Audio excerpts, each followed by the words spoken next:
Steven Spielberg's Indiana Jones: Raiders of the Lost Ark, 1984, is an action-adventure film with suspenseful moments, great action, and intriguing story. The film is set in the 1940s, where the Nazis was a rising problem, and this is relevant because Spielberg is Jewish. You can kind of see why the Nazis were the villain inside the film. This film is great for many reasons, such as the characters, cool influences like the boulder scene, immersive story, great plot, amazing action, and the concept of finding ancient treasure is portrayed very well inside this film. Indiana Jones: Raiders of the Lost Ark was so good it sparked many sequels after it. Temple of Doom, The Last Crusade, The Crystal Skull, and most importantly, Lego Indiana Jones.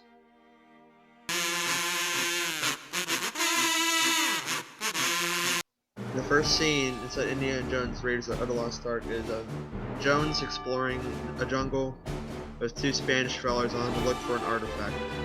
Both Spanish fellows end up betraying him during the journey, and they both wind up dead shortly after they betray him. Jones steals the artifact successfully and manages to escape the temple barely alive, and that's where the famous boulder scene took place. During his escape, we learned that he is fearful of snakes, as his getaway pilot had a pet snake, and Jones was afraid of the snake. Also, as he was escaping, we learn about his rival, Bellic, which is another archaeologist that steals Indiana Jones' findings.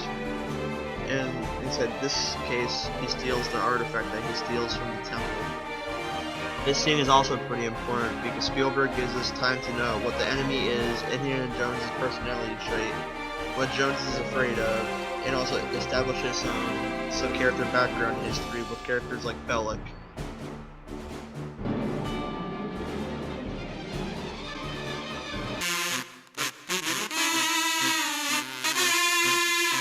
Indiana Jones: Raiders of the Lost Ark depicts a man, Indiana Jones, on the search for the Lost Ark. The film makes it pretty clear in the first half hour that Jones is an archaeologist, and when he is presented the mission of finding an ancient ark that was only seen during the dawn of the Ten Commandments, that the Nazis want to harvest its powers, Jones accepts to find the ark before they do. Indiana Jones' search for the ark has led him to Nepal to gather his female partner Marion, because she knows one of the parts to access the Lost Ark. And once she agrees, they head to Cairo, Egypt, where they search for the staff and where the Ark is actually hidden. They eventually find the Ark, but once they retrieve it, the Nazis and Bellic steal it back. And this leads up to a bunch of sequences inside the film where Jones and the Nazis fight for control of the Ark until the third act of the film, which is the grand opening of the Ark. When the Nazis possess it from Jones for the final time. When the Nazis and Bellic open the Ark, we learn that the Ark is a mechanism that kills all bad that touch it or look into it once opened. Jones knows this because once they are captured by the Nazis to witness the opening of the Ark by the Nazis, Jones tells him and his partner to not look at the Ark because he knows that it'll kill you.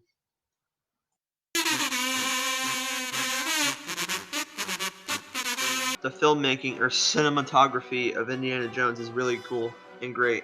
The use of dark colors to distinguish dark and broody moments is used within the last act of the film, and also parts of in between, in the first and mid act of the film.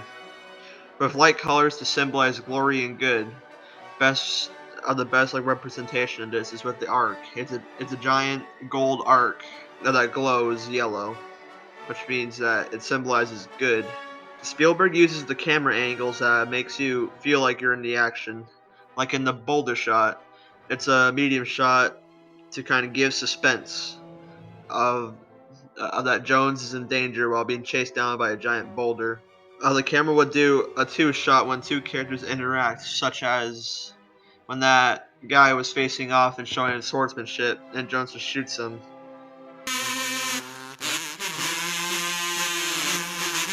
Soundtrack and editing of Indiana Jones is pretty good, and the soundtrack is considered a classic, as it's performed by John Williams.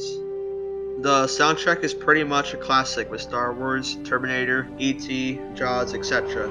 And the sound effects are more than likely done by George Lucas's sound effect company. In the beginning, you hear the AT-AT firing sound when the plane takes off at the beginning. The music really makes some scenes much better and high quality than other than what they actually could have been. The iconic soundtrack by John Williams makes you feel like you're on an adventure or you're on the verge of discovery. The editing back then was probably more than revolutionary, with green screen, sound effects, set pieces, props, acting, etc. Some scenes in this film didn't age too well, like when Indiana Jones finds the chamber location, you could tell that the background, the quote-unquote rainstorm, was green screen, and like you can see, like the clouds coming way too fast and stuff. Some special effects inside Indiana Jones didn't age so well, but since it's an 80s film with 80s special effect, it gets a pass. And plus, it doesn't bother you too much. It doesn't ruin the immersion. One piece of criticism that Indiana Jones Raiders of the Lost Ark has is that it doesn't have character development. I'd say this is false because there is plenty of examples of character development within the film. One being Indiana Jones himself. During the beginning, we learn that he is afraid of snakes, but during like the second act, we see that the chamber is filled with snakes, and also, which is of course his fear. But once he's stuck inside of it, he kind of overcomes his fear. He doesn't seem to be afraid of the snakes no more. Another piece of character development is with Belloc. Belloc when we first see him is the rival archaeologist that steals Indiana Jones's findings to be the better archaeologist. Once he's captured Marion, well, we learned that he does have some care for someone, like he has care for people.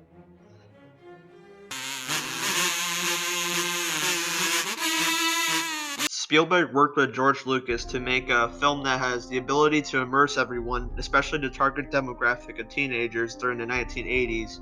And Indiana Jones isn't only meant for men and boys, but it also targets for women and girls too, as with the character Marion. The film also targets Jewish people because the antagonists being Nazis, and events like the Holocaust deeply affected Jewish people.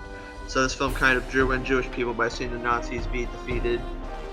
Another thing to note is that the story is impacted because the Nazis are doing terrible things. Because the Ark ends up killing everything that is bad, which includes the Nazis.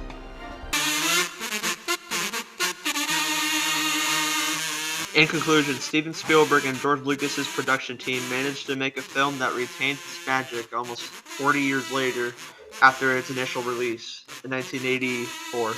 And they do it by interesting characters that have immersive acting, iconic scores, and a master storyteller director.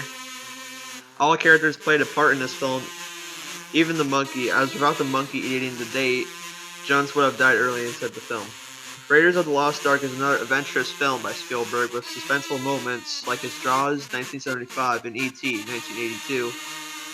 And you can see Spielberg merge different attributes from both of those films into this film. Overall, Indiana Jones Raiders of the Lost Ark 1984 is a cinematic masterpiece that carries with you because of how quality the production and directing was into this film. There are many lessons to learn inside this film, such as take risk or don't be greedy. So last but not least, I will definitely watch Indiana Jones Raiders of the Lost Ark 1984 again, and I would recommend it to anyone that is a fan of action or adventure films. Overall, I give Indiana Jones Raiders of the Lost Ark a 10 out of 10.